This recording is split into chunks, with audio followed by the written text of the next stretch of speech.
partir de agora, passando a limpo as notícias do dia no Brasil e no mundo, está no ar o Jornal do Boris. Bom dia, muito bom dia.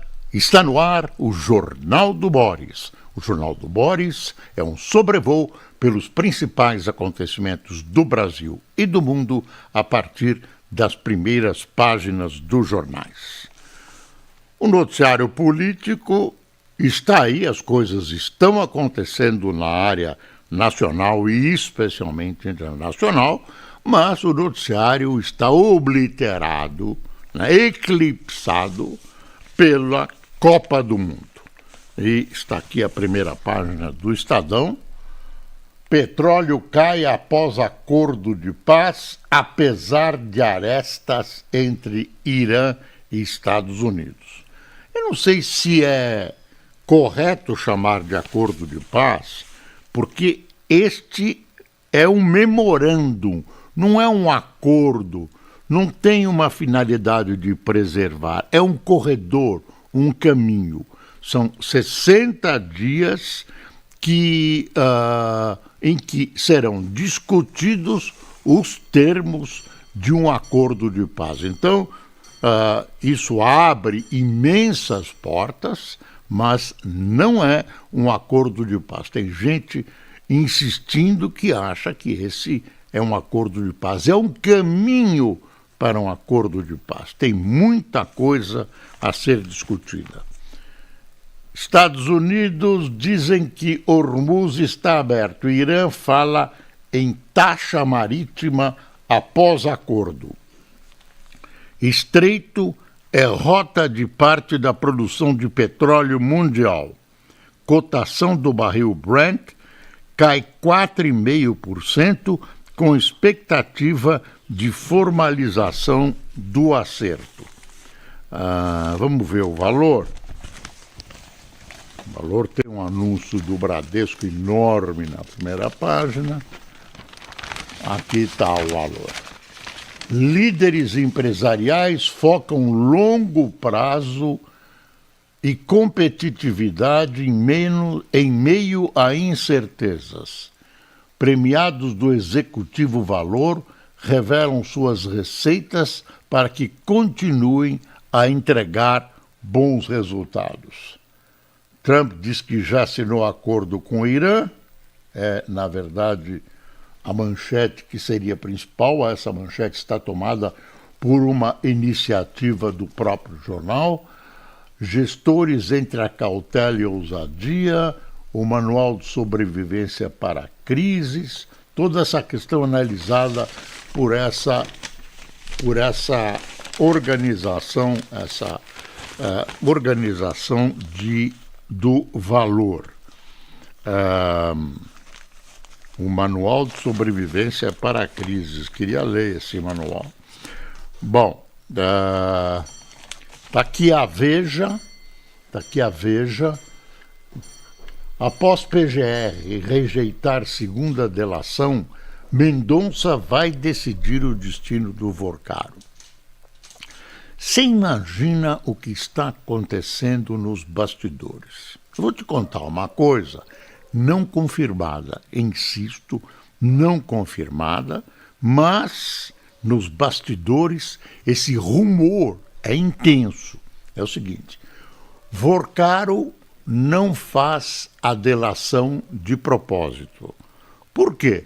Porque a delação, se for uma delação para valer, e até agora não tem sido, vai atingir figurões da República que não gostariam, evidentemente ninguém gostaria, de ser alvo de uma delação que exige provas de Vorcaro. Então, o Vorcaro fica bem com essas pessoas, porque ele supõe que tem um futuro pela frente e troca essa não delação por uma promessa, por um aceno de que as coisas dele seriam resolvidas mais para frente e rapidamente. Tudo isso é papo, hein? É rumor, mas transita na área política celeremente. Qual seria a recompensa do Vorcaro agora em não fazer a delação premiada? A libertação do pai dele, que está preso. E ele se tentaria para ele uma prisão domiciliar, né? O que é realmente uma coisa fantástica, né?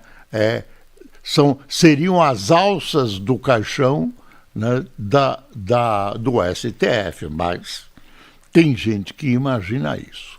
É esse quadro, um quadro que há um quadro conspiratório nessa questão Vorcaro ou não, há inclusive um problema entre os ministros do Supremo. Isso é palpável, você vai ver daqui a pouco no noticiário.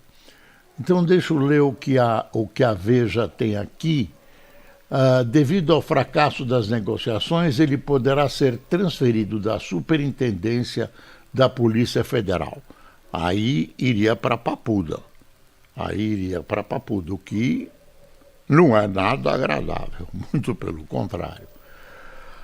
Eleição, tarifaço e o crime. O que disseram candidatos no Fórum Veja? Meu compromisso é com o Estado, reitera Tarcísio sobre não disputar o Planalto.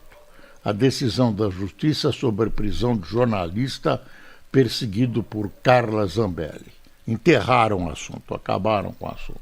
Ele não tinha dinheiro para pagar, Araújo. Fizeram uma vaquinha, ele teve prisão decretada, enterraram o caso, acabou. Rogério Marinho acusa governo Lula de pedalada. Copa do Mundo, a gente já vai falar dela. E a grande questão, Neymar enfrentará o Haiti? Parece que não, parece que ele só entraria, agora é esse o prazo, na segunda etapa da Copa. Vamos abrir essa história do Vorcaro, que é uma história de arrupiar os cabelos, como diria um amigo meu. Quer ver? Tem a questão que a gente já vai voltar, que é a questão da internacional, do petróleo.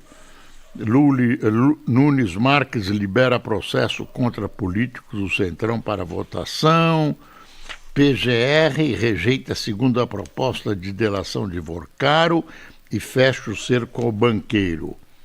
Paulo Gonet teve avaliação semelhante à da PF e apontou que informações oferecidas não são suficientes para o acordo. Então você vê que atrás pode ter muita coisa, que foi essa história que eu coloquei. Tudo de propósito, tudo... Lembra da Lava Jato? Teve uma ação, não vou dizer que é parecida, porque os casos são diferentes, mas existe o movimento pró-abafa. Bom, vamos lá na história, que é a principal história mundial, que essa questão Irã-Estados Unidos. Petróleo cai após acordo de paz, apesar de arestas entre Irã e Estados Unidos. Olha, eu acho uma impropriedade chamar de acordo de paz. Ilude as pessoas. Você pode chamar de protocolo, pode chamar do que você quiser. É um ato preparatório, se funcionar, para você assinar um acordo de paz. Tem muita coisa nesses 60 dias, que é o tempo de duração dessa trégua de se anunciar o acordo de paz. Ainda não se conhece o texto. O Trump diz que já assinou, mas que o texto será conhecido na sexta-feira. Não se conhece esse texto e eu coloco, se é que há um texto completo. Se há um texto completo, por que não divulgá-lo hoje? Se já foi assinado, por que não divulgá-lo hoje? Aqui existem detalhes que devem estar sendo discutidos. Aí, em cima disso, é que vai ser trabalhado um tratado de paz. Se é que vai sair, tem muita gente olhando torto para essa história. Tem alguns óbices claros, algumas pedras no caminho claras. A primeira é Israel. O Irã diz que o tratado prevê o fim da presença dos ataques de Israel no sul do Líbano. O premier Netanyahu diz que não foi consultado e nem vai participar dessas decisões. Quer dizer, vai continuar mantendo tropas no sul do Líbano e, se necessário, atacar áreas que Israel considera com a presença do Hezbollah. Esse é um problema. O segundo problema é a questão nuclear. Como é que vai se estabelecer um controle sobre a questão nuclear iraniana? Os Estados Unidos vão continuar permitindo que o Irã desenvolva um programa nuclear? Como é que isso vai ser fiscalizado, etc, etc. Esses são os dois grandes óbitos. Hormuz, parece que não é. Quer dizer, o Hormuz está cheio de minas e de navios afundados. Isso é uma questão de limpar essa área. É difícil, mas tecnicamente é possível. Existe um domínio técnico sobre como fazer isso e, claro, que vai acontecer. Hormuz não é uma grande pendência. Tem uma pendência em Hormuz que é a seguinte: vai depois que tudo ficar saneado e os navios voltarem a circular por Hormuz, se é que o Irã vai poder cobrar uma taxa ou não. É essa a discussão. Mas o tráfego pelo leito do estreito parece que já está resolvido. Então, tem que esperar. O Estadão faz um editorial assim: vai vendo o ceticismo, né? Olha, muito barulho por quase nada. Trump anuncia acordo com o Irã como se fosse uma vitória na guerra, mas o regime dos ayatolás resiste. A região está mais insegura e o programa nuclear do Irã ainda está por ser negociado. Esse é o editorial do Estadão. Quer ver? O editorial da Folha também tem esse sentido. O sentido que muita gente dá ao que está acontecendo é o seguinte: os Estados Unidos não conseguiram tudo o que Trump disse que ia acontecer na guerra. Falou até em destruição total do Irã, mas ele insistiu em que não haveria desenvolvimento nuclear e chegou até a dizer abertamente que derrubaria o regime dos ayatolás. Está lá o regime dos ayatolás e a questão nuclear ainda não se sabe. Olha o editorial da Folha. Acordo escancara fiasco da guerra de Trump. Está vendo? Ele diz que ganhou, que ele dá a entender que ganhou a guerra. Ataque de Estados Unidos e Israel fracassa no objetivo de derrubar o regime obscurantista do Irã e seu programa nuclear. Entendimento pode começar a normalizar a oferta de petróleo, mas inflação global está contratada. Aí tem um trechinho aqui, quer ver? A linha dura da ditadura teocrática iraniana ganhou mais força com a resistência no conflito. Com alguma retomada econômica, deve se rearmar. o mundo se tornou mais perigoso. Essa é a visão da Folha, que é uma visão, você soma a visão do Estadão com a da Folha, é uma visão que os jornais do mundo todo estão colocando. Tem que esperar para ver o que vai acontecer nesse 60 dias de discussões em tentativa de fazer aí um real acordo de paz. Vamos dar uma passadinha aqui. Eu queria pegar o... Tá aqui, ó. Deixa eu ver aqui. Pronto. A Gazeta do Povo. Tentativa de investigar Flávio no STF envolve planos para afastar Mendonça do caso. Vai vendo as fofocas. Eu vou dar uma lidinha no começo aqui. A possível investigação contra o senador Flávio Bolsonaro no Supremo Tribunal Federal por causa do áudio em que ele pediu a Daniel Vorcaro para a produção do filme, pediu dinheiro a Daniel Vorcaro para a produção do filme Dark Horse, envolve a tentativa de direcionar o caso para outro ministro que não seja André Mendonça, relator do caso Master na Corte. Um pedido para Alexandre de Moraes assumir o caso foi feito diretamente ao ministro pelo deputado Lindbergh Farias, do PT do Rio. A retirada de Mendonça da relatoria de uma investigação específica sobre o senador também é cogitada pela Polícia Federal.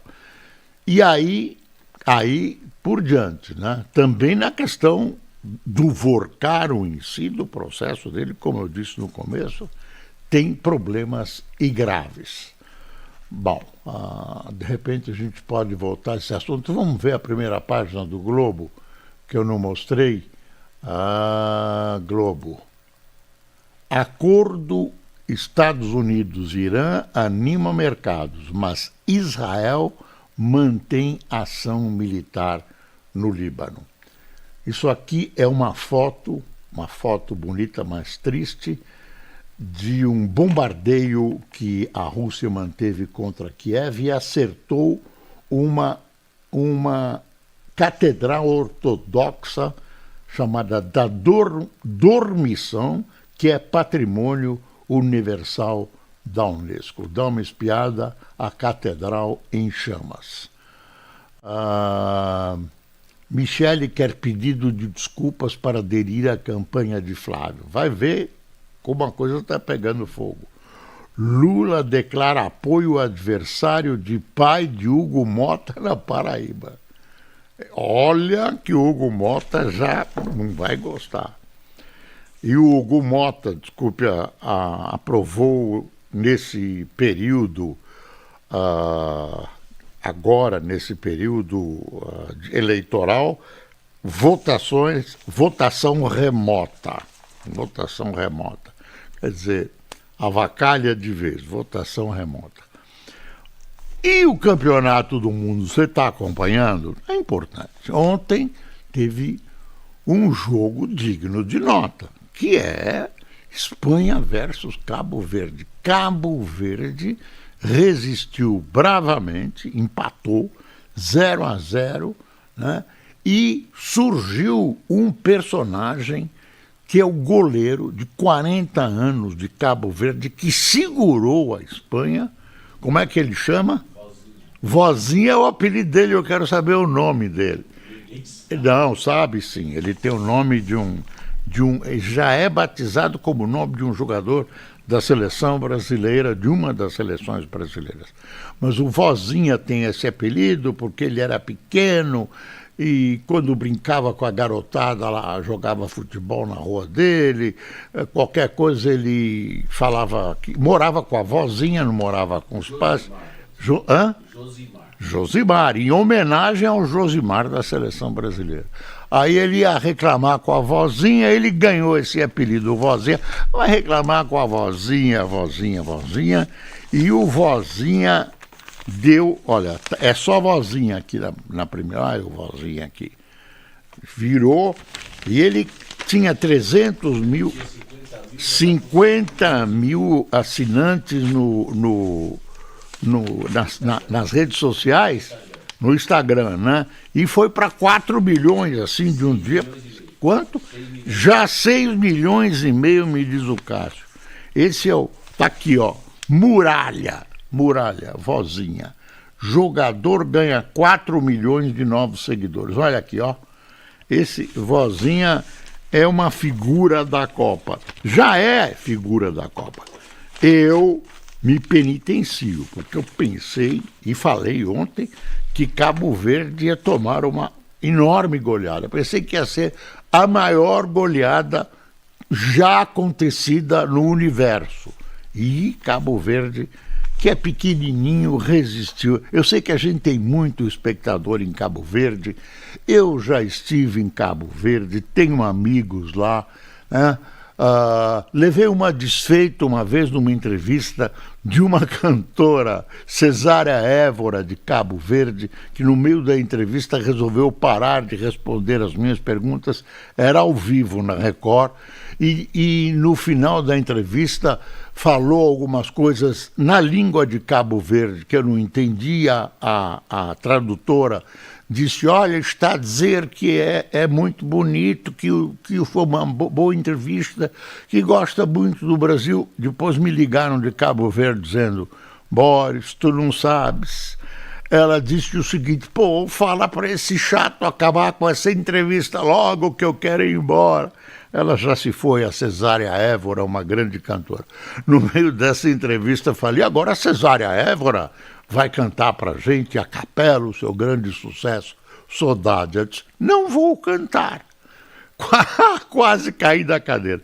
Hoje um companheiro que dirigiu essa transmissão da Solitrine perguntou se eu tinha gostado da vitória de Cabo Verde, se eu lembrava da Cesária Évora. Lembro da Cesária, com todo respeito, uma grande cantora, e os meus respeitos a Cabo Verde. Gostei da atuação de Cabo Verde e desejo que Cabo Verde tenha outros jogos. Se for uma vitória, porque esse foi o campeão mundial, gente. Que isso?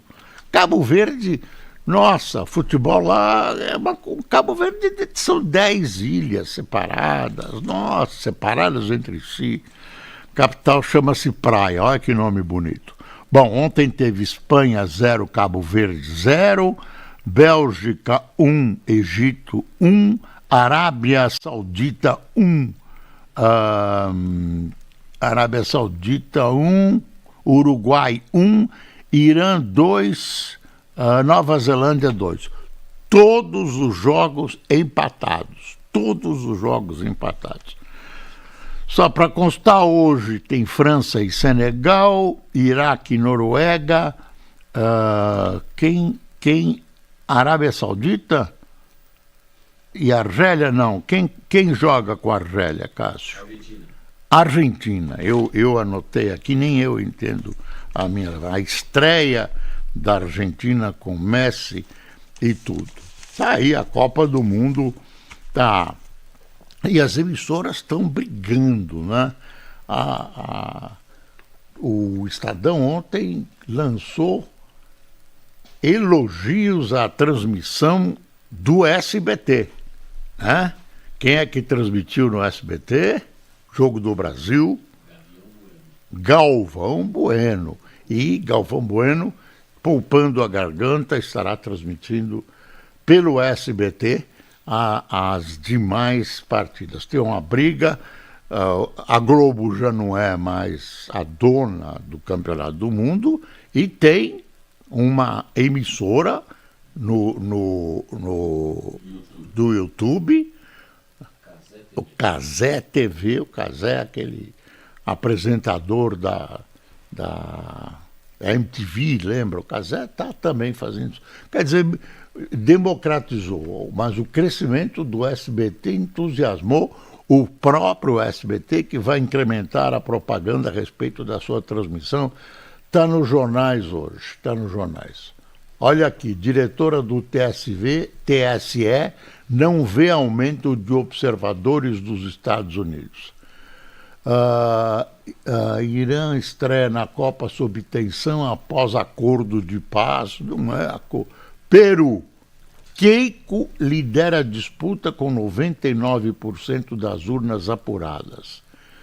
Tem pouquinho para ser apurado, mas a diferença entre um e outro é milimétrica. Keiko está na frente. Então, não dá para prever o resultado da eleição presidencial do Peru. Terremoto de magnitude 6,7 atinge centro da Indonésia. Tem aqui uma foto, desse que cara. Brasileiro acusado de liderar PCC e Comando Vermelho é preso nos Estados Unidos. Felipe Linares de Oliveira del Aquila foi detido durante a abordagem de trânsito na Carolina do Norte. Ele se preparava para fugir para o México. Está aqui o Serviço de Imigração e Controle de Alfândegas dos Estados Unidos, o ICE, comunicou na segunda-feira a prisão de Felipe Linares de Oliveira del Aquila. O brasileiro é apontado como ex-líder das facções Primeiro Comando da Capital e Comando Vermelho, as duas. Será?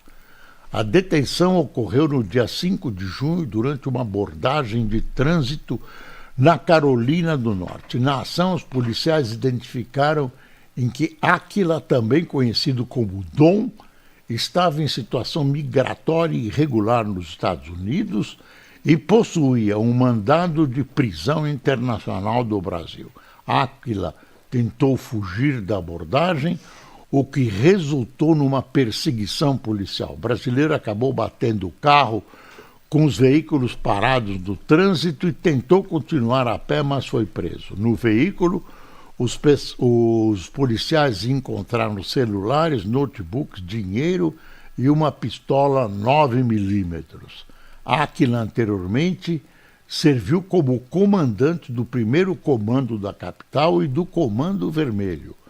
Informações de inteligência policiais indicaram que ele estava mantendo sua própria esposa contra a vontade dele enquanto se preparava para fugir para o México, disse o Departamento de Segurança. E agora?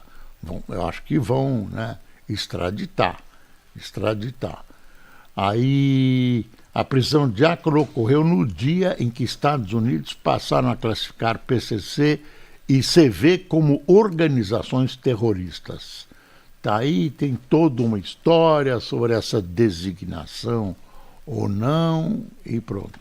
Tem um terremoto registrado na Indonésia, não se sabe nada sobre vítimas, 6,7 na escala Richter é um índice alto num terremoto.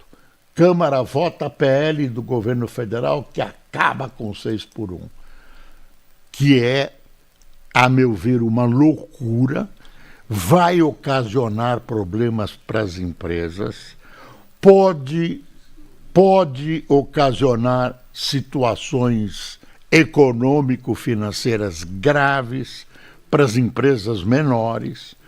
Proposta estabelece jornada de 40 horas semanais, com 2 dias sem redução salarial. É o Lula distribuindo um monte de benesses, para ver se consegue ganhar a reeleição. Quem tomou café conosco, Lula, o café está caro. O Lula está lá no G7, desistiu de tentar conversar com o presidente Trump, está conversando com os líderes dos países mais ricos, alguns dos líderes, para tentar resolver nossos problemas com a carne na União Europeia. Bom, Célio Abreu, Renato Valadão, Marcelo Antunes, Suzana da Cunha, Sanderley Fonseca, Ruth Martins, Deuslene Leite, Nelson Swager,